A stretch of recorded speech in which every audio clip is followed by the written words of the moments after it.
ਗੁਰਦੁਆਰਾ ਗੁਰੂ ਗਿਆਨ ਪ੍ਰਕਾਸ਼ ਜਵੱਦੀ ਟਕਸਾਲ ਲੁਧਿਆਣਾ ਸੰਤ ਬਾਬਾ ਸੁੱਚਾ ਸਿੰਘ ਜੀ ਦੀ ਸਥਾਪਨਾ ਉਹਨਾਂ ਨੇ ਜਿਸ ਤਰ੍ਹਾਂ ਦੇ ਨਾਲ ਇਸ ਟਕਸਾਲ ਦੀ ਔਰ ਜਿਸ ਤਰ੍ਹਾਂ ਦੇ ਨਾਲ ਇੱਥੇ ਗੁਰਬਾਣੀ ਕੀਰਤਨ ਪਰੰਪਰਾ ਦਾ ਇੱਕ ਬੜਾ ਵਡਮੁੱਲਾ ਕੰਮ ਨੇਪਰੇ ਚੜ੍ਹਿਆ ਸੀ, ਅੱਜ ਵੀ ਉਹ ਜਾਰੀ ਹੈ।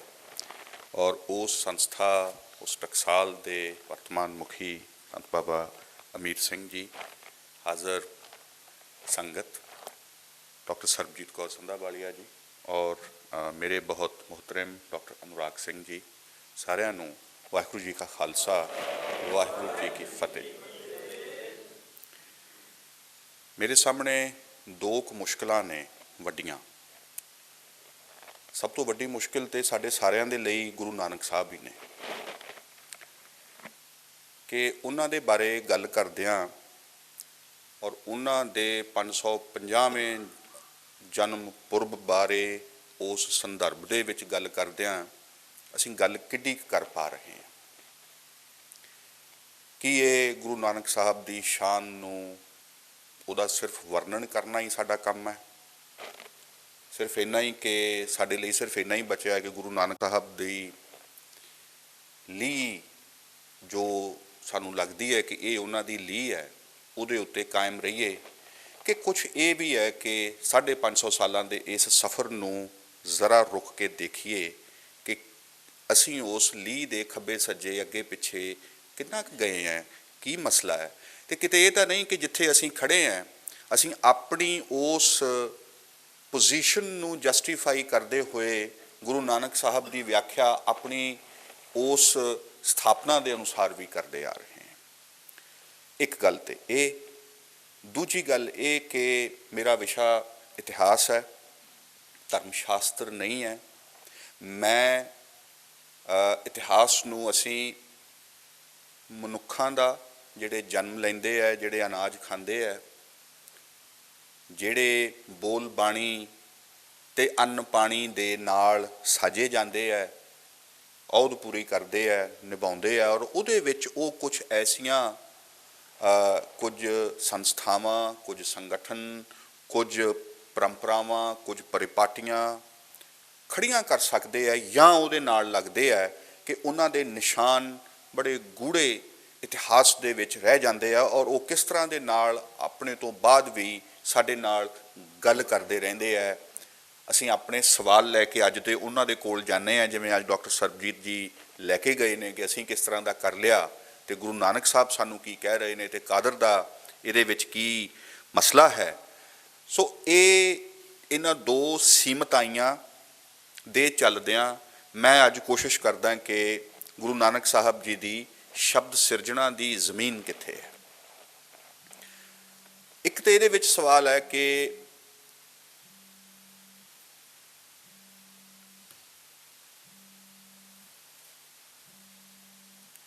गुरु नानक साहब किहड़ी भाषा च लिखते हैं, अपनी शब्द सिरजना के लिए उन्होंने भाषा किहड़ी चुनी, पंजाबी सी, मेरा बोल रहा सॉरी। फिर उन्होंने दूजा काम की कीता कि जो उन्होंने तो पहला होया होया जो विचारिया गया है, जो पहला विचारिया गया है, उस तो अगे गुरु नानक साहब किवें तुरे ने, वो एक विचारक जमीन किहड़ी है, एक भाषा की जमीन किहड़ी है, एक विचारां की जमीन किहड़ी है।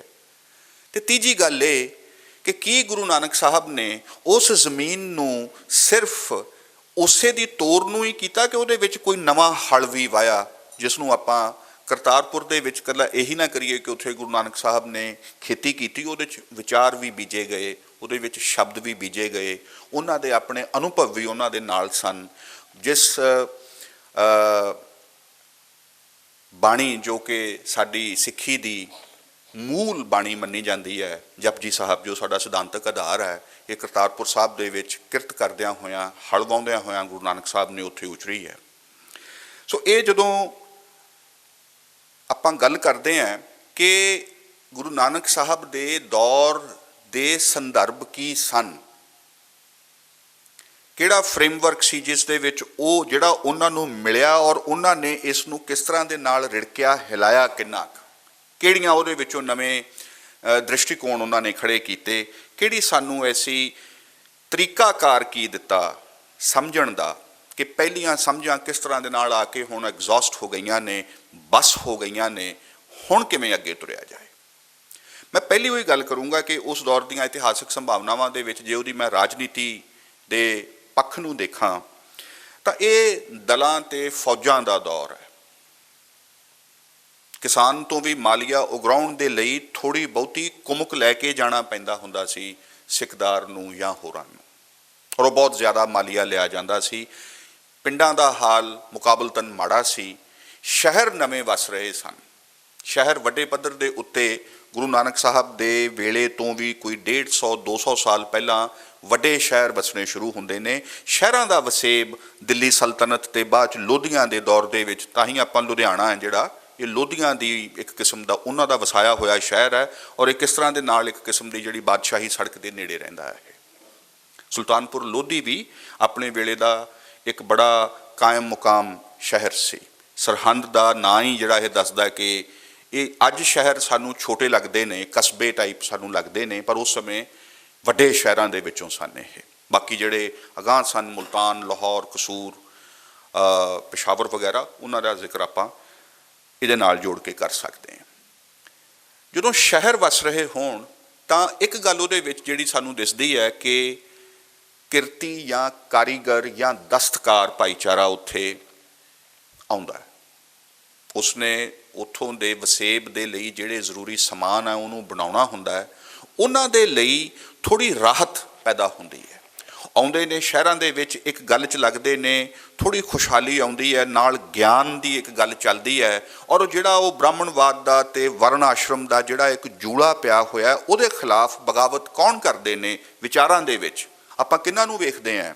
ਭਗਤ ਕਬੀਰ ਜੀ, ਜੁਲਾਹੇ, ਭਗਤ ਰਵਿਦਾਸ ਜੀ, ਜਿਨ੍ਹਾਂ ਨੂੰ ਆਪਾਂ ਚਮੜੇ ਦਾ ਕੰਮ ਕਰਨ ਵਾਲੇ ਆਖੀਏ, ਭਗਤ ਨਾਮਦੇਵ ਜੀ। ਇਸ ਤਰ੍ਹਾਂ ਦੇ ਨਾਲ ਇਹ ਜਿੰਨੇ ਭਗਤ ਨੇ, ਇਹ ਨਾਲ ਇੱਕ ਵੱਖ-ਵੱਖ ਕਿੱਤਿਆਂ ਤੇ ਦਸਤਕਾਰੀ ਜਾਂ ਇਹਨਾਂ ਚੀਜ਼ਾਂ ਦੇ ਨਾਲ ਵੀ ਜੁੜੇ ਹੋਏ ਨੇ, ਸ਼ਹਿਰਾਂ ਦੇ ਵਿੱਚ ਨੇ, ਗਿਆਨ ਹਾਸਲ ਕਰ ਰਹੇ ਨੇ ਤੇ ਆਪਣੀ ਭਾਸ਼ਾ ਦੇ ਵਿੱਚ ਬ੍ਰਹਮ ਦੀ ਗੱਲ ਕਰਾਂਗੇ, ਇਸ ਗੱਲ ਦੇ ਐਲਾਨ ਦੇ ਉੱਤੇ ਖੜੇ ਨੇ ਕਿ ਅਸੀਂ ਸੰਸਕ੍ਰਿਤ ਜਾਂ ਅਰਬੀ ਦੇ ਵਿੱਚ ਗੱਲ ਹੁਣ ਨਹੀਂ ਕਰਾਂਗੇ। ਬ੍ਰਹਮ ਦੀ ਸਭ ਤੋਂ ਵੱਡੀ ਉਸ ਦੌਰ ਦੀ ਵਿਚਾਰਕ ਬਗਾਵਤ ਦੀ ਕੁੰਜੀ ਇਸ ਗੱਲ 'ਚ ਹੈ ਕਿ ਹੁਣ ਬ੍ਰਹਮ ਵਿਚਾਰ, ਬ੍ਰਹਮ ਦੀ ਕੀਰਤੀ, ਉਹਦਾ ਗਿਆਨ ਦੇਸੀ ਲੋਕ ਭਾਸ਼ਾਵਾਂ ਦੇ ਵਿੱਚ ਕੀਤਾ ਜਾਏਗਾ।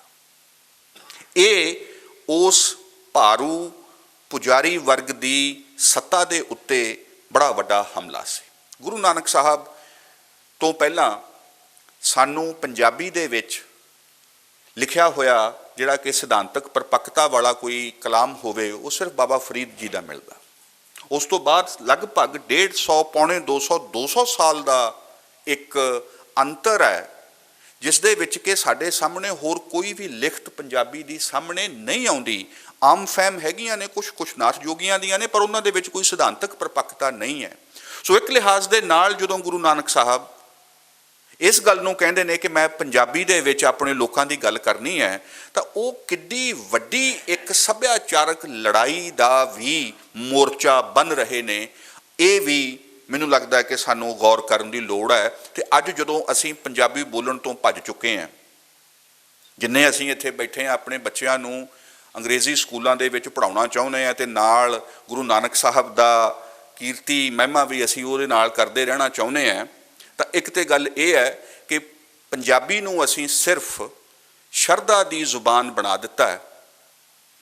ਇਹਦੇ ਵਿੱਚ ਕਿਸੇ ਨਵੇਂ ਗਿਆਨ ਦੀ, ਕਿਸੇ ਨਵੇਂ ਹੋਰ ਪਸਾਰ ਦੀ ਗੱਲ, ਸਾਡੇ ਦੌਰ ਦੀ ਗੱਲ, ਕੋਈ ਵਿਚਾਰਾਂ ਦੀ ਗੱਲ ਕਰਨ ਜੋਗੀ ਹੋਈ ਅਸੀਂ ਇਹ ਜ਼ੁਬਾਨ ਨਹੀਂ ਛੱਡੀ। ਗੁਰੂ ਨਾਨਕ ਸਾਹਿਬ ਨੇ ਆਪਣੇ ਵੇਲੇ ਇਹ ਲੜਾਈ ਇਉਂ ਕਹਿ ਕੇ ਲੜੀ ਸੀ, ਨਹੀਂ ਬੋਲਚਾਲ ਦੀ ਭਾਸ਼ਾ ਤੇ ਪੰਜਾਬੀ ਲੋਕ ਉਦੋਂ ਵੀ ਬੋਲਦੇ ਹੀ ਸਨ।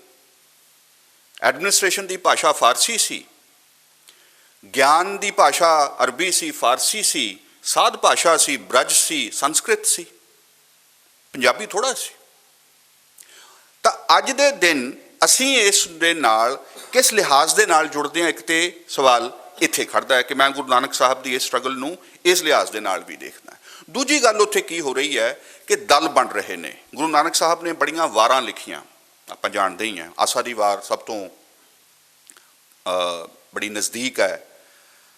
ਆਸਾ ਦੀ ਵਾਰ ਦੇ ਵਿੱਚ ਅੱਜ ਵੀ ਗੱਲ ਸ਼ੈਤਾਨ ਦੀ ਤੇ ਫਰਿਸ਼ਤਿਆਂ ਦੀ ਜਿਹੜੀ ਹੋ ਰਹੀ ਸੀ, ਤੇ ਗੁਰੂ ਨਾਨਕ ਸਾਹਿਬ ਇਹੀ ਕਹਿੰਦੇ ਨੇ ਨਾ ਕਿ ਇਹ ਕੋਈ ਚੰਗਾ ਮਾੜਾ ਬਾਹਰ ਨਹੀਂ ਬੈਠਾ, ਸਾਡੇ ਅੰਦਰ ਹੈ, ਅੰਦਰ ਹੀ ਇਹ ਯੁੱਧ ਚੱਲ ਰਿਹਾ ਹੈ। ਇਹਦਾ ਮਤਲਬ ਕੀ ਹੋਇਆ ਕਿ ਉਹਨਾਂ ਨੇ ਵਾਰ ਨੂੰ ਜਾਂ ਜੰਗਾਂ ਯੁੱਧਾਂ ਦੇ ਵਰਣਨ ਦੇ ਸੰਕਲਪ ਨੂੰ ਤਾਂ ਰੱਖਿਆ, ਪਰ ਉਸ ਨੂੰ ਆਪਣੇ ਅੰਦਰ ਲਿਆ ਕੇ ਉਹਦਾ ਸੰਸਕਾਰ ਬਦਲ ਦਿੱਤਾ।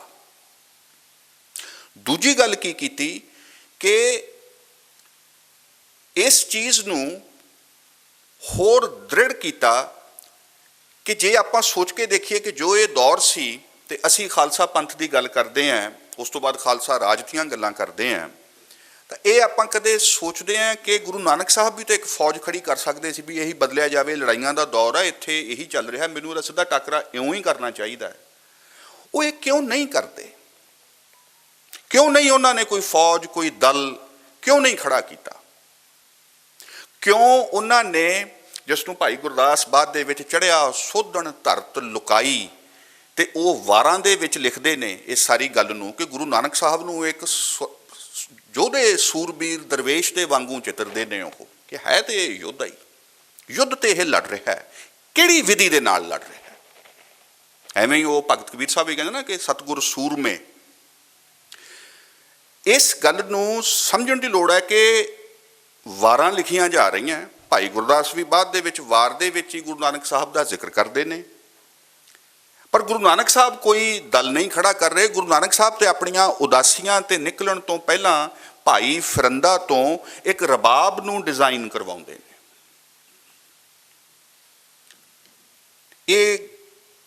ਇਹ ਬੜਾ, ਮੈਂ ਸਮਝਦਾ ਕਿ ਇਹ ਪੰਜਾਬ ਦੇ ਇਤਿਹਾਸ ਦੀ ਇੱਕ ਬੜੀ ਵੱਡੀ ਘਟਨਾ ਹੈ ਕਿ ਉਹ ਨਾ ਤੇ ਕੋਈ ਜੰਗਲਾਂ 'ਚ ਜਾ ਰਹੇ ਨੇ, ਨਾ ਪਹਾੜਾਂ 'ਚ ਜਾ ਕੇ ਉਹਨਾਂ ਨੇ ਵਾਸ ਕਰਨਾ, ਨਾ ਉਹ ਕੋਈ ਦਲ ਖੜਾ ਕਰ ਰਹੇ ਨੇ।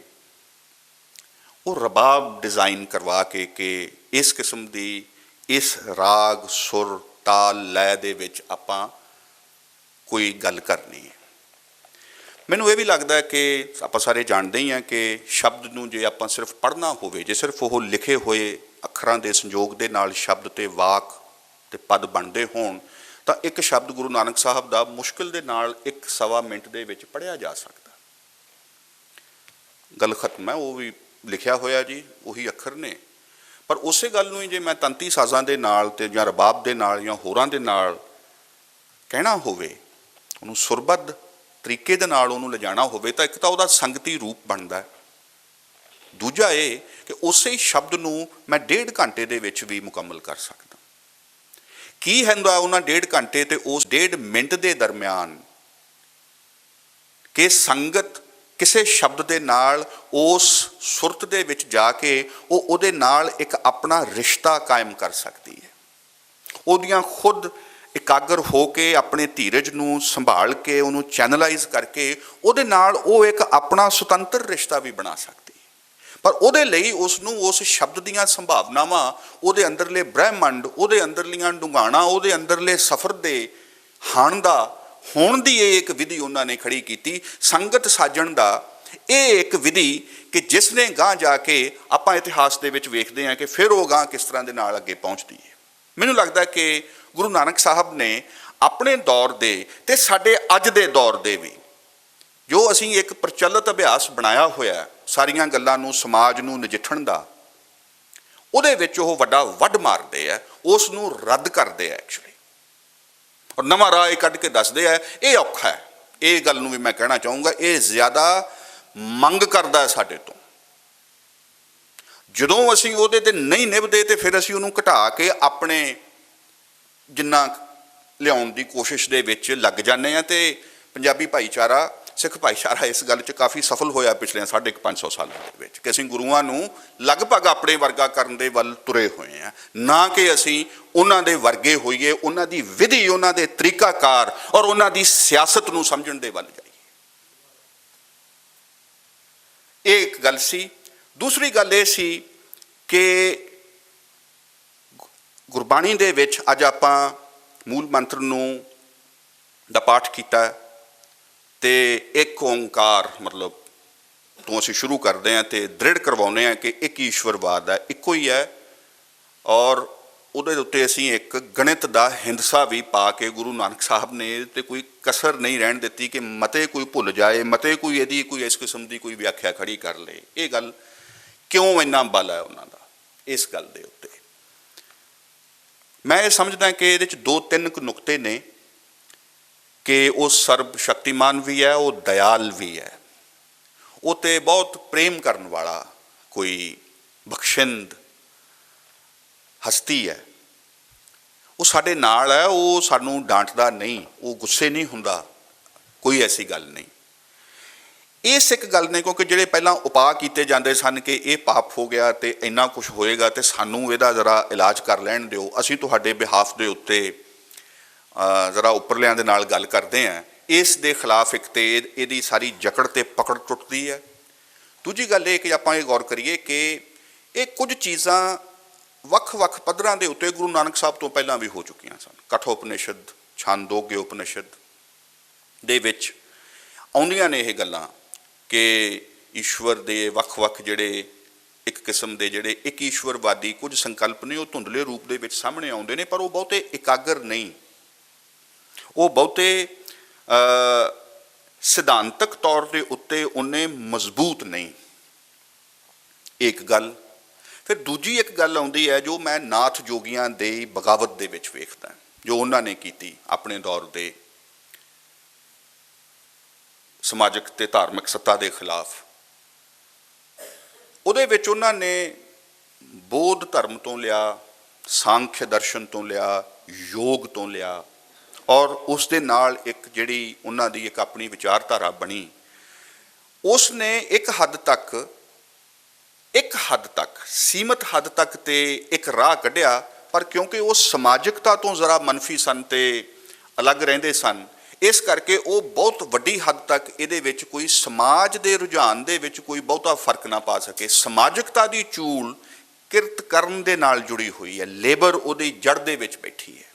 ਉਹਦੀ ਇੱਕ ਦੂਜੀ ਚੂਲ ਬੈਠੀ ਹੈ ਜਿਸ ਨੂੰ ਅਸੀਂ ਗ੍ਰਹਿਸਥ ਕਹਿੰਦੇ ਹਾਂ, ਉਹਦੇ ਵਿੱਚ ਔਰਤ ਦੇ ਸਨਮਾਨ ਦਾ ਸਵਾਲ ਬਹੁਤ ਵੱਡਾ। ਤੀਜੀ ਜਿਹੜੀ, ਔਰ ਇਸ ਕਿਸਮ ਦੀਆਂ ਚੀਜ਼ਾਂ ਇਹਦੇ ਨਾਲ ਜਿਹੜੀਆਂ ਜੋੜੀਆਂ ਜਾ ਸਕਦੀਆਂ ਨੇ।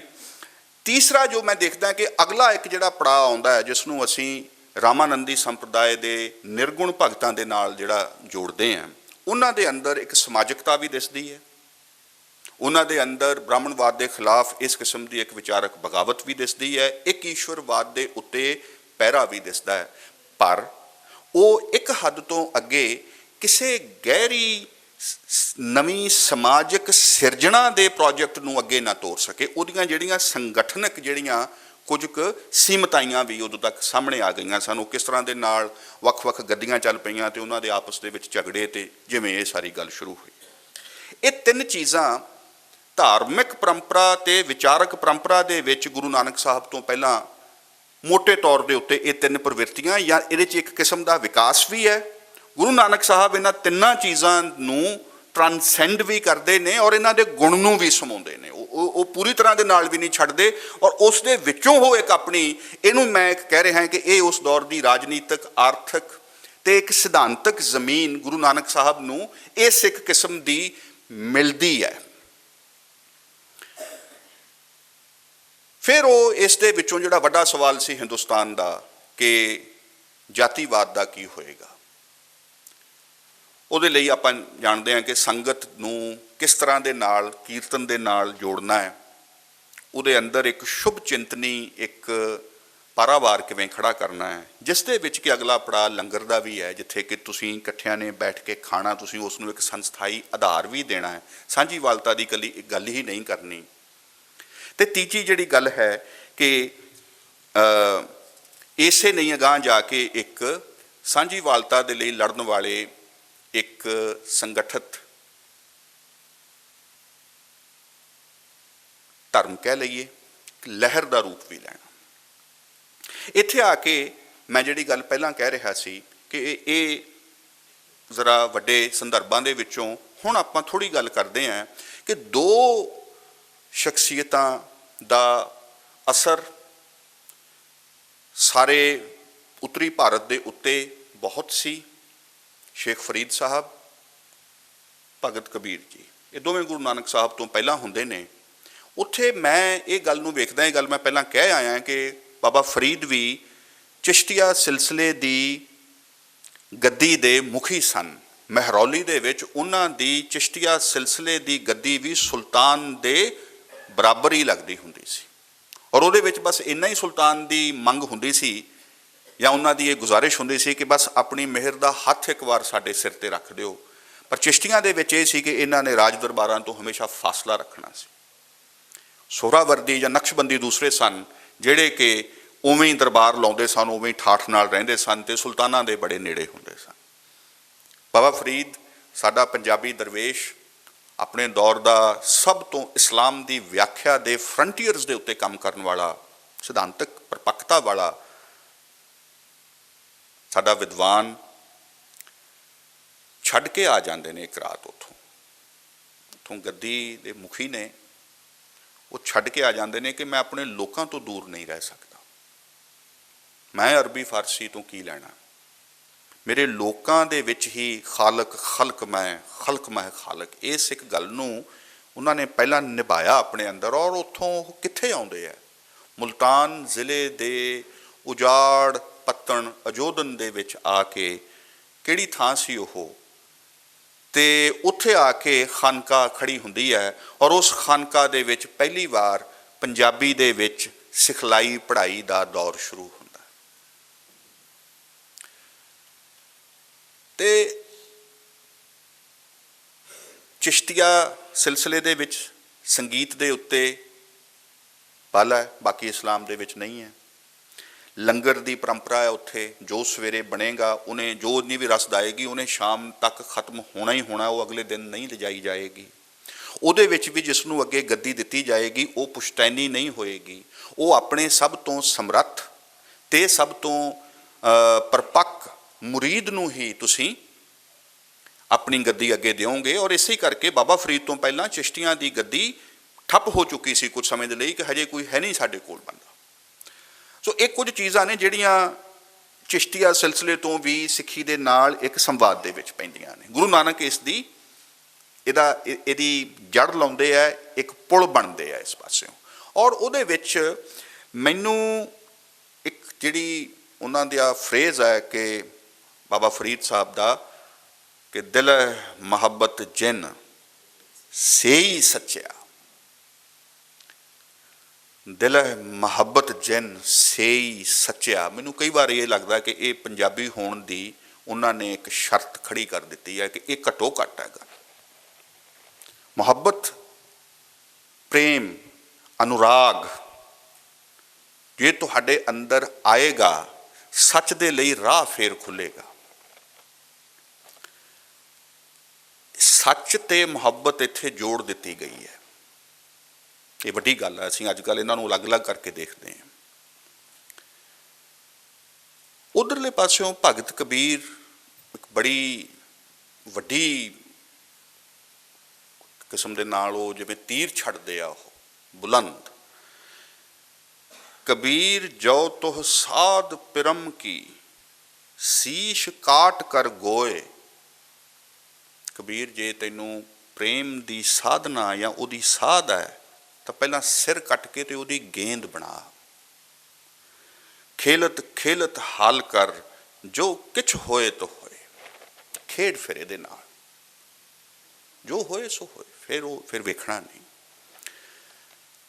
ਹੁਣ ਇਸ ਗੱਲ ਦੇ ਉੱਤੇ ਆਪਾਂ ਗੌਰ ਕਰੀਏ ਕਿ ਜਦੋਂ ਫਿਰ ਗੁਰੂ ਨਾਨਕ ਸਾਹਿਬ ਇਸ ਗੱਲ ਨੂੰ, ਇਸ ਗੇਂਦ ਨੂੰ ਉਹ ਅਗਾਂਹ ਫਿਰ ਕਿੱਥੋਂ ਤੱਕ ਲੈ ਕੇ ਆਉਂਦੇ ਆ ਕਿ ਜੋ ਤੋ ਪ੍ਰੇਮ ਖੇਲਣ ਕਾ ਚਾਓ, ਸਿਰ ਧਰ ਤਲੀ ਗਲੀ ਮੁਰੀ ਆਓ।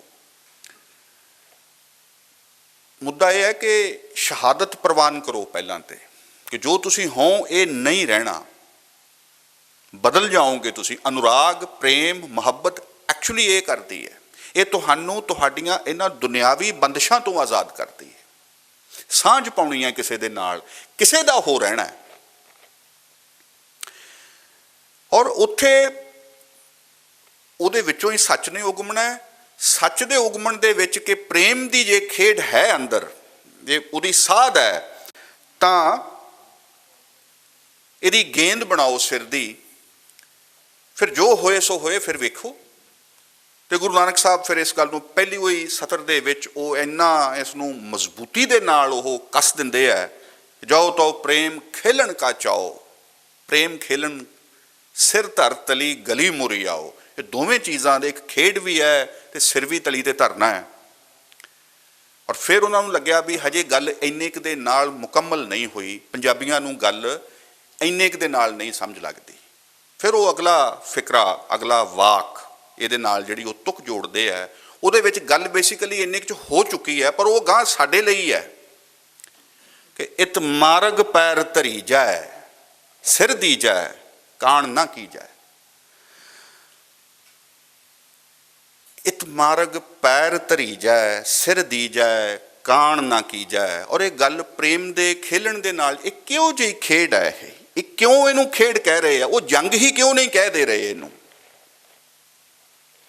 ਇਹ ਯੁੱਧ ਹੀ ਕਿਉਂ ਨਹੀਂ ਕਹਿ ਰਹੇ ਕਿ ਪ੍ਰੇਮ ਵੀ ਇੱਕ ਕਿਸਮ ਦਾ ਯੁੱਧ ਹੁੰਦਾ ਹੈ?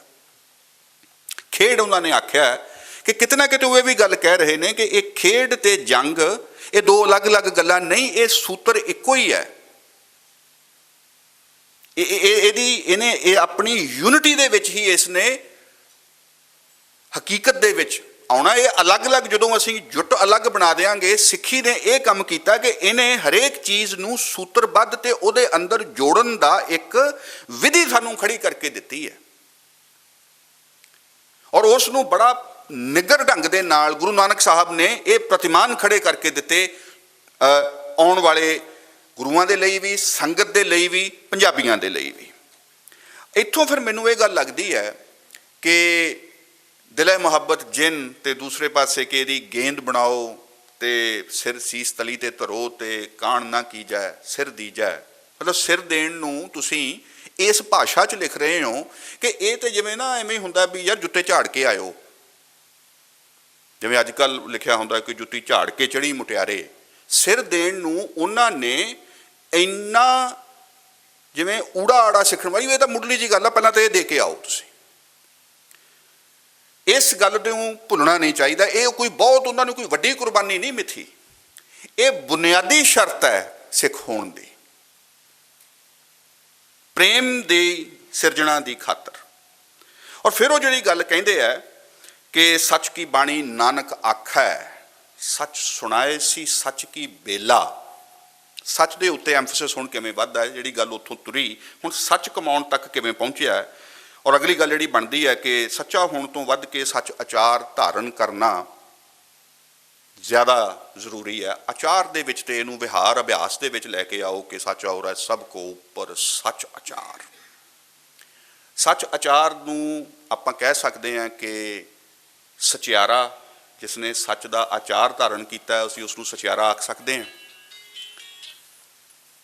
ਤੇ ਫਿਰ ਉਹ ਕੀ ਕਹਿੰਦੇ ਹੈ ਅੱਗੇ, ਦਿਲੇ ਮੁਹੱਬਤ ਤੋਂ ਇਹ ਸਿਲਸਿਲਾ ਤੁਰਦਾ ਹੈ, ਅੱਗੇ ਆਉਂਦਾ ਹੈ ਕਿ ਜਪਜੀ ਸਾਹਿਬ ਦੇ ਵਿੱਚ ਔਰ ਸ਼ੁਰੂ 'ਚ ਹੀ ਆ ਜਾਂਦਾ ਹੈ ਕਿ ਸਚਿਆਰਾ ਹੋਈ ਹੈ, ਕਿ ਕੂੜਾ ਟੁੱਟਾ ਪਾਕ।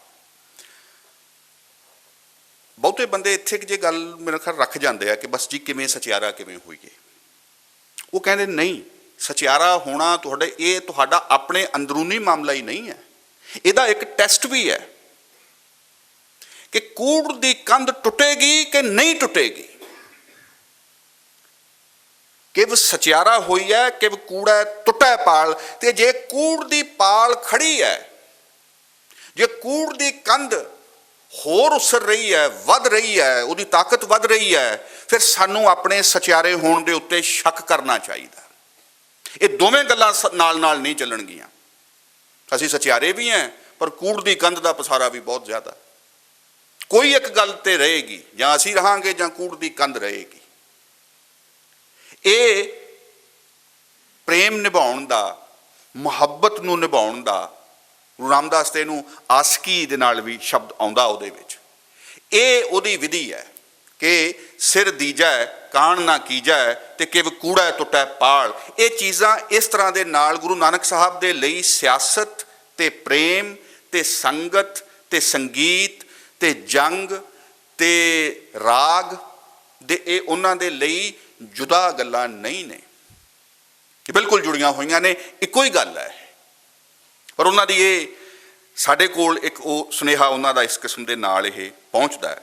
ਹੁਣ ਇਸੇ ਹੀ ਕਰਕੇ ਕਬੀਰ ਸਾਹਿਬ ਦਾ ਹੀ ਇੱਕ ਹੋਰ ਆਪਾਂ ਦੇਖੀਏ, ਜਿਸ ਨੂੰ ਕਿ ਬਾਅਦ ਦੇ ਵਿੱਚ ਆਪਾਂ ਆਮ ਤੌਰ ਦੇ ਉੱਤੇ ਖਾਲਸੇ ਨੂੰ ਸ਼ਸਤਰਬੱਧ ਹੋਣ ਦੇ ਨਾਲ ਤੇ ਉਹਦੇ ਜਥੇਬੰਦਕ ਸਿੱਖ ਧਰਮ ਦੇ ਅੰਦਰ ਜੋ ਸੰਕਟ ਆਇਆ ਹੋਇਆ ਸੀ ਮਸੰਦਾਂ ਨੂੰ ਖਤਮ ਕਰਕੇ ਕਿਸੇ ਦੀ ਰਸਾਈ ਕਰਨਾ, ਔਰ ਉਹਦੇ ਜਿਹੜੇ ਹੋਰ ਅੱਗੇ ਬ੍ਰਹਮ ਵਿਦਿਅਕ ਜਿਹੜੇ ਕੰਟੈਕਸਟ ਬਣਦੇ ਨੇ ਅਸੀਂ ਉਹਦੇ ਵਿੱਚ ਕਰਦੇ ਹਾਂ। ਇੱਕ ਗੱਲ ਨੂੰ ਜਸਵੰਤ ਜ਼ਫਰ ਹੁਣਾਂ ਨੇ ਦੁਬਾਰਾ ਤੋਂ ਰੌਸ਼ਨੀ ਦੇ ਵਿੱਚ ਲਿਆਂਦਾ ਆਪਣੀ ਪੁਸਤਕ ਭਗਤ ਸਤਿਗੁਰੂ ਹਮਾਰਾ ਦੇ ਵਿੱਚ। ਮੈਨੂੰ ਲੱਗਦਾ ਕਿ ਬਹੁਤ ਉਹਨਾਂ ਨੇ ਸਹੀ ਇਸ਼ਾਰਾ ਬੜੇ ਸਹੀ ਸਮੇਂ ਦੇ ਉੱਤੇ ਇੱਧਰਲੇ ਪਾਸੇ ਦਵਾਇਆ।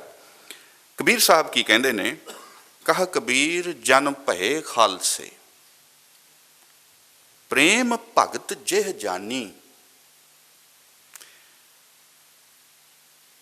ਸੋ ਇਹ ਜਿਹੜੀ ਗੱਲ ਹੈ ਕਿ ਪ੍ਰੇਮ ਭਗਤ ਦੇ ਲਈ ਯੁੱਧ ਕਰਨ ਵਾਲੇ ਸੁੱਚੇ ਆਦਮੀ ਜਿਹੜੇ ਇਸ ਬਿਹਾਫ ਦੇ ਉੱਤੇ ਧਰਮ ਯੁੱਧ ਕਰਨਗੇ ਉਹ ਅਸਲ ਖਾਲਸੇ ਨੇ, ਉਹ ਖਾਲਸੇ ਹੋਣਗੇ।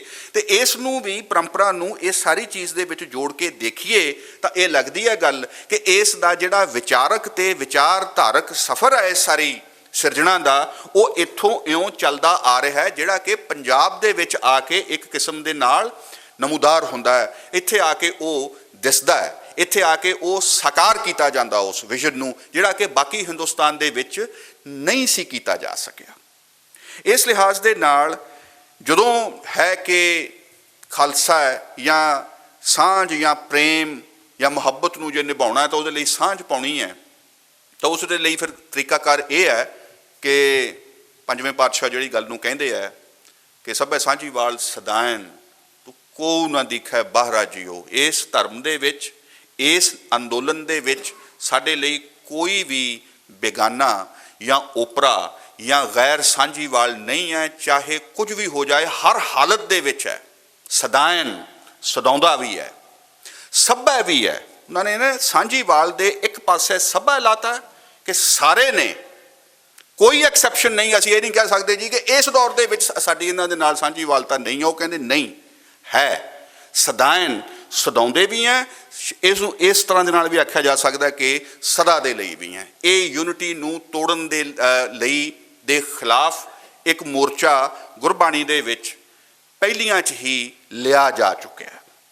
ਦੂਸਰੀ ਗੱਲ ਇਹੀ ਹੈ ਕਿ ਗੁਰੂ ਅਰਜਨ ਸਾਹਿਬ ਫਿਰ ਇਸ ਗੱਲ ਨੂੰ ਹੋਰ ਕਰ ਦਿੰਦੇ ਨੇ ਕਿ ਨਾ ਕੋ ਬੈਰੀ ਨਾ ਹੀ ਬੇਗਾਨਾ, ਸਗਲ ਸੰਗ ਹਮ ਕਉ ਬਨ ਆਈ। ਇਹ ਸਾਡੇ ਲਈ ਹੁਕਮ ਹੋ ਚੁੱਕਿਆ ਹੈ ਕਿ ਸਗਲ ਸੰਗ ਰਹਿਣਾ ਹੈ। ਮੈਂ ਇਸ ਦੇ ਵਿੱਚ ਆਖਰੀ ਇੱਕ ਗੱਲ ਕਹਿਣੀ ਚਾਹੁੰਦਾ, ਸਮਾਂ ਵੀ ਮੇਰਾ ਖਿਆਲ ਉਨਾ ਕੀ ਹੈ ਕਿ ਹਿੰਦੁਸਤਾਨ ਸ਼ਬਦ ਆਉਂਦਾ ਹੈ ਗੁਰੂ ਨਾਨਕ ਸਾਹਿਬ ਦੀ ਬਾਣੀ ਦੇ ਵਿੱਚ, ਗ੍ਰੰਥ ਸਾਹਿਬ ਦੇ ਵਿੱਚ ਹਿੰਦੁਸਤਾਨ ਦਾ ਜ਼ਿਕਰ ਤੇ ਆਉਂਦਾ ਹੈ, ਕਈ ਲਿਹਾਜ਼ ਦੇ ਨਾਲ ਆਉਂਦਾ। ਬਾਣੀਕਾਰ ਕਿਹੜੇ ਹਿੱਸਿਆਂ ਦੇ ਨੇ, ਉਹਨਾਂ ਦੀ ਭਾਸ਼ਾ ਕਿਸ ਕਿਸਮ ਦੀ ਹੈ, ਉਹਦੇ 'ਚ ਰਾਗ ਕਿਵੇਂ ਸਾਰੇ ਹਿੰਦੁਸਤਾਨ ਦੇ ਵੱਖ-ਵੱਖ ਖਿੱਤਿਆਂ ਦਾ ਸਾਡੇ ਕੋਲ ਇੱਕ ਯਾਦ ਦਹਾਨੀ ਹੈ। ਔਰ ਇੱਕ ਲਿਹਾਜ਼ ਦੇ ਨਾਲ ਗੁਰੂ ਨਾਨਕ ਸਾਹਿਬ ਆਪਣੇ ਆਪ ਨੂੰ ਹਿੰਦੁਸਤਾਨ ਦਾ ਨੁਮਾਇੰਦਾ ਵੀ ਕਹਿੰਦੇ ਨੇ। ਹਿੰਦੁਸਤਾਨ ਡਰਾਇਆ, ਹਿੰਦੁਸਤਾਨ ਸਮਾਲਸੀ ਬੋਲਾ, ਇਸ ਕਿਸਮ ਦੀਆਂ। ਪੰਜਾਬ ਸ਼ਬਦ ਨਹੀਂ ਆਉਂਦਾ। ਬਹੁਤੇ ਬੰਦੇ ਜਿਹੜੇ ਅੱਜ ਕੱਲ੍ਹ ਕੋਈ ਸਿੱਖ ਰਾਜ ਪੰਜਾਬ ਦੇ ਵਿੱਚ ਵੱਖਰਾ ਬਣਾਉਣ ਨੂੰ ਫਿਰਦੇ ਨੇ, ਮੈਂ ਉਹਨਾਂ ਨੂੰ ਇੱਕੋ ਹੀ ਸਵਾਲ ਪੁੱਛਦਾ ਕਿ ਸਿੱਖ ਸਿਧਾਂਤ ਦੇ ਵਿੱਚ ਤੇ ਪੰਜਾਬ ਸ਼ਬਦ ਆਉਂਦਾ ਨਹੀਂ, ਆਪਾਂ ਇੱਥੇ ਕਿਵੇਂ ਬਣਾ ਲਵਾਂਗੇ? ਇਹ ਸਿੱਖੀ ਦੇ ਮੁਤਾਬਕ ਇਹ ਕਿਵੇਂ ਜਸਟੀਫਾਈ ਹੋਏਗਾ? ਮੈਨੂੰ ਇਸ ਦੀ ਨਹੀਂ ਸਮਝ ਲੱਗ ਰਹੀ ਵੀ ਇਹ ਨਾ ਕਰੀਏ ਕਿ ਅਸੀਂ ਅੱਜ ਦੀ ਸਿਆਸਤ ਦੇ ਲਈ ਸਿੱਖ ਸਿਧਾਂਤ ਦਾ ਆਸਰਾ ਲਈ ਚੱਲੀਏ ਤੇ ਉਹਨੂੰ ਆਪਣੀ ਮਰਜ਼ੀ ਦੇ ਨਾਲ ਮਰੋੜੀ ਤਰੋੜੀ ਵੀ ਚੱਲੀਏ, ਤੇ ਇਹ ਸਾਰੇ ਕੁਝ ਹੀ ਮਤਲਬ ਅਸੀਂ ਕਰੀ ਜਾ ਰਹੇ ਹਾਂ। ਇੱਥੇ ਉਹ ਹਿੰਦੁਸਤਾਨ ਦੇ ਨੁਮਾਇੰਦੇ ਤੇ ਉਹਦੇ ਬੁਲਾਰੇ ਵਜੋਂ ਨੇ। ਔਰ ਇਸ ਤਰ੍ਹਾਂ ਦੇ ਨਾਲ ਵੀ ਕਿਵੇਂ ਸਿੱਝਦਾ ਹੈ ਕਿ ਇੱਕ ਪਾਸੇ ਬਾਬਾ ਫਰੀਦ ਨੇ, ਇੱਕ ਪਾਸੇ ਭਗਤ ਕਬੀਰ ਜੀ ਨੇ, ਇੱਕ ਸੂਫੀਆਂ 'ਚੋਂ ਨੇ, ਇੱਕ ਰਾਮਾਨੰਦੀ ਨਿਰਗੁਣੀ ਸੰਤਾਂ 'ਚੋਂ ਨੇ, ਔਰ ਗੁਰੂ ਨਾਨਕ ਸਾਹਿਬ ਦੋਵਾਂ ਦੀ ਬਾਣੀ ਨੂੰ ਇਕੱਤਰ ਕਰਦੇ ਨੇ ਉਹਨਾਂ ਦੇ ਨਾਲ ਇੱਕ ਸੰਵਾਦ ਦੇ ਵਿੱਚ। ਇੱਕ ਇੱਥੇ ਅਦ੍ਰਿਸ਼ਟ ਸਾਂਝ ਹੈ ਉਹਨਾਂ ਦੇ ਵਿੱਚ, ਉਹਨਾਂ ਤੋਂ ਤੇ ਉਹ ਪਹਿਲਾਂ ਹੋ ਚੁੱਕੇ ਨੇ। ਫਿਰ ਇਹ ਸਾਂਝ ਸੰਸਥਾਈ ਤੌਰ ਦੇ ਉੱਤੇ ਆਦਿ ਗ੍ਰੰਥ ਦੀ ਸੰਪਾਦਨਾ ਦੇ ਵੇਲੇ ਹਰਿਮੰਦਰ ਸਾਹਿਬ ਦੇ ਵਿੱਚ ਬਿਰਾਜਮਾਨ ਹੋ ਜਾਂਦੀ ਹੈ। ਫਿਰ ਅਸੀਂ ਉਸ ਸਾਰੇ ਹਿੰਦੁਸਤਾਨ ਦੇ ਜੋ ਬਾਗ ਹੈ ਔਰ ਉਹਦੇ ਸਾਰੇ ਫੁੱਲਾਂ ਦੀ ਉੱਥੇ ਮਹਿਕ ਨੂੰ ਅਸੀਂ ਉੱਥੇ ਮੱਥਾ ਟੇਕਦੇ ਹਾਂ। ਇਹ ਸਾਡਾ ਰਿਸ਼ਤਾ ਉਹਦੇ ਨਾਲ। ਅੰਮ੍ਰਿਤਸਰ ਉਸ ਲਿਹਾਜ਼ ਦੇ ਨਾਲ ਕਿਸੇ ਨਵੇਂ ਹਿੰਦੁਸਤਾਨ ਦਾ ਪਹਿਲਾ ਸ਼ਹਿਰ ਹੈ। ਕਿਸੇ ਨਵੇਂ ਹਿੰਦੁਸਤਾਨ ਦੀ ਸਿਰਜਣਾ ਦਾ ਸੰਵਿਧਾਨ ਹੈ ਆਦਿ ਗ੍ਰੰਥ। ਮੈਂ ਉਹਦੇ ਇਤਿਹਾਸਕ ਹਵਾਲਿਆਂ ਨੂੰ, ਬ੍ਰਹਮ ਦੀ ਗੱਲ ਹੈ, ਬ੍ਰਹਿਮੰਡ ਦੀ ਗੱਲ ਹੈ, ਕੁੱਲ ਦੀ ਗੱਲ ਹੈ, ਸਰਬੱਤ ਦੀ ਗੱਲ ਹੈ, ਪ੍ਰਵਾਨ ਹੈ, ਬਿਲਕੁਲ ਹੈ। ਇਹਦਾ ਮਤਲਬ ਇਹ ਨਹੀਂ ਕਿ ਜਦੋਂ ਮੈਂ ਕਿਸੇ ਇੱਕ ਖਿੱਤੇ ਦੀ ਗੱਲ ਕਰ ਰਿਹਾ ਤੇ ਬਾਕੀ ਚੀਜ਼ਾਂ ਉਹਦੇ ਵਿੱਚੋਂ ਮੰਨਫੀ ਨੇ, ਕਤਈ ਨਹੀਂ। ਫਿਰ ਅਸੀਂ ਕੀ ਦੇਖਦੇ ਹਾਂ ਕਿ ਖਾਲਸਾ ਸਿਰਜਣਾ ਹੁੰਦੀ ਹੈ ਗੁਰੂ ਗੋਬਿੰਦ ਸਿੰਘ ਜੀ ਦੀ ਅਗਵਾਈ ਦੇ ਵਿੱਚ। ਜਦੋਂ ਯੁੱਧ ਲੜੇ ਜਾਂਦੇ ਨੇ, ਇੱਕ ਪਾਸੇ ਪੀਰ ਬੁੱਧੂ ਸ਼ਾਹ ਤੇ ਪੀਰ ਭੀਖਣ ਸ਼ਾਹ ਦੇ ਮੁਰੀਦ ਵੀ ਫੌਜ ਦੇ ਵਿੱਚ ਨੇ, ਦੂਜੇ ਪਾਸੇ ਬੈਰਾਗੀ ਸੰਪਰਦਾ ਤੋਂ ਆਏ ਹੋਏ ਰਾਮਾਨੰਦੀ ਸੰਪਰਦਾ ਨਾਲ ਸੰਬੰਧ ਰੱਖਦੇ ਹੋਏ ਬਾਬਾ ਬੰਦਾ ਸਿੰਘ ਬਹਾਦਰ ਤੇ ਉਹਨਾਂ ਦੇ ਵੀ ਸੰਗੀ ਸਾਥੀ ਉਸ ਦੇ ਵਿੱਚ ਨੇ। ਫਿਰ ਗੁਰੂ ਗੋਬਿੰਦ ਸਿੰਘ ਜੀ ਦੇ ਚਲਾਣੇ ਤੋਂ ਬਾਅਦ ਜਿਹੜੀ ਫੌਜ ਬਾਬਾ ਬੰਦਾ ਬਹਾਦਰ ਜਿਸ ਨੂੰ ਲੀਡ ਕਰਦੇ ਨੇ, ਉਹਦੇ ਵਿੱਚ ਵੀ ਇਹ ਜੁੱਟ ਬਰਾਬਰ ਦਾ ਕੰਮ ਕਰ ਰਿਹਾ ਹੈ। ਹਿੰਦੁਸਤਾਨ ਦੇ ਸਿਰਜਣਾ ਦੀ ਲੜਾਈ ਪੰਜਾਬ ਦੇ ਵਿੱਚ ਲੜੀ ਜਾ ਰਹੀ। ਇਸ ਕਰਕੇ ਇਹ ਵੀ ਫਿਰ ਗੱਲ ਹੁੰਦੀ ਹੈ, ਕਿਉਂਕਿ ਇਹ ਕੇਂਦਰ ਬਣ ਗਿਆ, ਇੱਥੇ ਹੋਰ ਵੀ ਕੰਮ ਬੜਾ ਹੋਇਆ ਸੀ। ਪੰਜਾਬ ਦੇ ਖਿੱਤਿਆਂ ਤੱਕ ਸਿੱਖ ਅੰਦੋਲਨ ਕੇਂਦਰਿਤ ਜ਼ਿਆਦਾ ਹੋ ਗਿਆ, ਬਾਹਰਲੇ ਪਾਸੇ ਉਸ ਕਿਸਮ ਦਾ ਪ੍ਰਸਥਿਤੀਆਂ ਦੇ ਵਿੱਚ ਇਸ ਗੱਲ ਨੂੰ ਅੱਗੇ ਨਾ ਵਧਾਇਆ ਜਾ ਸਕਿਆ। ਇੱਥੇ ਆ ਕੇ ਫਿਰ ਕੀ ਹੁੰਦਾ ਸ਼ੁਰੂ ਹੁੰਦਾ ਹੈ ਕਿ ਅਸੀਂ ਹਿੰਦੁਸਤਾਨ ਦੀ ਥਾਂ ਦੇ ਉੱਤੇ ਪੰਜਾਬ ਦਾ ਜ਼ਿਕਰ ਵਧਣਾ ਸ਼ੁਰੂ ਹੁੰਦਾ ਹੈ।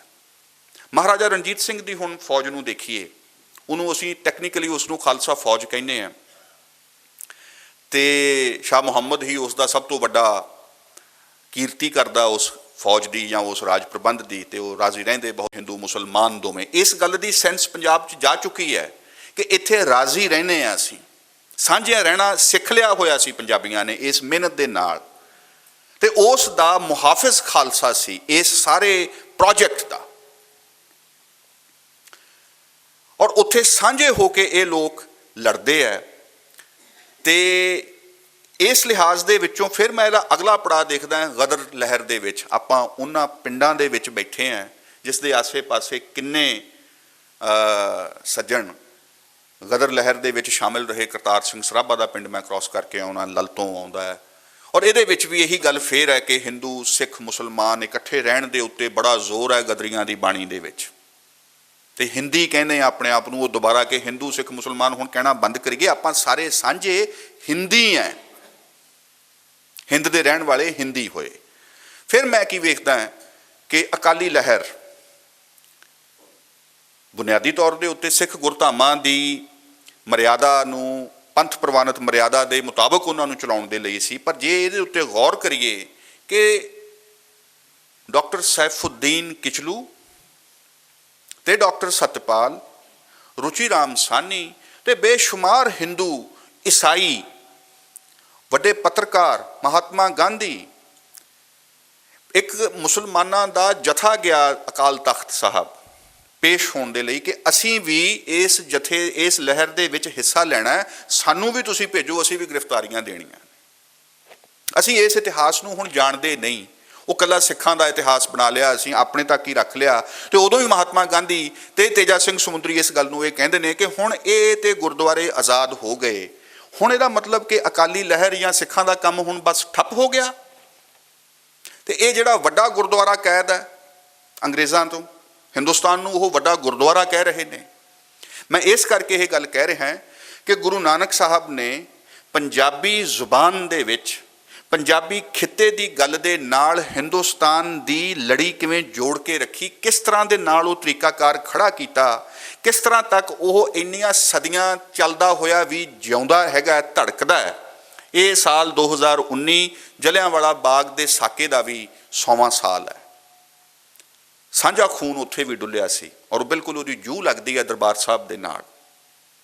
ਮੇਰੇ ਇਹ ਕਹਿਣ ਦਾ ਮਤਲਬ ਹੈ ਕਿ ਗੁਰੂ ਨਾਨਕ ਸਾਹਿਬ ਦਾ ਸੁਨੇਹਾ ਬੜੇ ਵੱਖ-ਵੱਖ ਢੰਗਾਂ ਦੇ ਨਾਲ, ਉਹਨਾਂ ਦਾ ਤਰੀਕਾਕਾਰ ਸਾਡੇ ਅੰਗ ਸੰਗ ਵੱਖ-ਵੱਖ ਵਰਤਾਰਿਆਂ ਦੇ ਵਿੱਚੋਂ ਦਿਸਦਾ ਹੈ। ਉਹਦੇ ਵਿੱਚ ਸਾਂਝੀਵਾਲਤਾ, ਸਰਬੱਤ ਦੀ ਆਜ਼ਾਦੀ ਤੇ ਆਪਣੀਆਂ ਭਾਸ਼ਾਵਾਂ, ਆਪਣੇ ਵਿਚਾਰਾਂ ਦੇ ਉੱਤੇ ਇੱਕ ਕਿਸਮ ਦੇ ਨਾਲ ਇੱਕ ਬੜਾ ਨਿਤਰਿਆ ਹੋਇਆ ਦ੍ਰਿਸ਼ਟੀਕੋਣ ਆ ਉਹਨਾਂ ਦਾ। ਉਹ ਸਾਡੇ ਨਾਲ ਅੱਜ ਵੀ ਗੱਲ ਕਰਦੇ ਨੇ। ਅੱਜ ਦੀ ਇਸ ਸੰਗਤ ਦੇ ਵਿੱਚ ਆਪਣਾ ਮੈਂ ਇੰਨਾ ਤੁੱਛ ਬੁੱਧੀ ਦੇ ਨਾਲ ਆਪਣੀ ਮੈਂ ਗੱਲ ਕਹਿ ਸਕਿਆ। ਕੋਈ ਮੇਰੇ ਕਹਿਣ ਦੇ ਨਾਲ ਜਾਂ ਮੇਰੇ ਲਹਿਜੇ ਦੇ ਨਾਲ, ਮੇਰੇ ਕਿਸੇ ਹਵਾਲੇ ਦੇ ਨਾਲ ਕੋਈ ਕਿਸੇ ਨੂੰ ਠੇਸ ਪਹੁੰਚੀ ਹੋਵੇ, ਮੈਂ ਖਿਮਾ ਦਾ ਜਾਚਕ ਹਾਂ। ਪਰ ਮੈਨੂੰ ਇਹ ਲੱਗਦਾ ਕਿ ਜਿਸ ਤਰ੍ਹਾਂ ਦੇ ਨਾਲ ਗੁਰੂ ਨਾਨਕ ਸਾਹਿਬ ਹਰੇਕ ਥਾਂ 'ਤੇ ਜਾ ਕੇ ਜ਼ਰਾ ਕੁ ਉਲਟੀ ਗੱਲ ਕਰਦੇ ਸਨ ਤਾਂ ਕਿ ਗੱਲ ਸ਼ੁਰੂ ਹੋ ਸਕੇ, ਉਹਨਾਂ ਦੀ ਪਰੰਪਰਾ ਹੀ ਸਾਨੂੰ ਇਹ ਸਿਖਾਉਂਦੀ ਹੈ ਕਿ ਨਿਰਭਉ ਨਿਰਵੈਰ ਹੋ ਕੇ ਆਪਣੀ ਗੱਲ ਨੂੰ ਅਦਬ ਦੇ ਨਾਲ ਤੁਹਾਡੇ ਸਾਹਮਣੇ ਮੈਂ ਰੱਖਦਾ। ਜਿਹੜੀ ਚਰਚਾ ਹੋਏਗੀ ਉਹਦਾ ਸਵਾਗਤ ਹੈ। ਮੈਨੂੰ ਇੱਥੇ ਤੁਸੀਂ ਆਉਣ ਦਾ ਸਾਰਿਆਂ ਨੇ ਸਮਾਂ ਦਿੱਤਾ। ਸੰਤ ਬਾਬਾ ਅਮੀਰ ਸਿੰਘ ਜੀ, ਜਵੱਦੀ ਟਕਸਾਲ, ਤੁਹਾਡਾ ਸਾਰਿਆਂ ਦਾ ਬਹੁਤ ਬਹੁਤ ਧੰਨਵਾਦ। ਵਾਹਿਗੁਰੂ ਜੀ ਕਾ ਖਾਲਸਾ, ਵਾਹਿਗੁਰੂ ਜੀ ਕੀ ਫਤਿਹ।